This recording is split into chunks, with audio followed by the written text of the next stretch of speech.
আরে বলতো হোয়াট অর্থ কি? হোয়াট অর্থ হলো কি?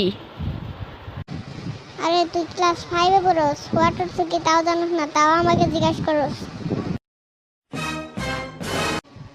আরে বন্ধু তুই ওখানে রোদে দাঁড়িয়ে কি করস? আর বলিস না, কিছুক্ষণ আগে একটা শার্ট শুকাতে দিয়েছিলাম, মাত্র 30 মিনিটে শুকিয়ে গেছে। আর এখানে 2 ঘন্টা ধরে দাঁড়িয়ে আছি, তাও আমার ঘাম শুকাচ্ছে না, কি যে বলবো।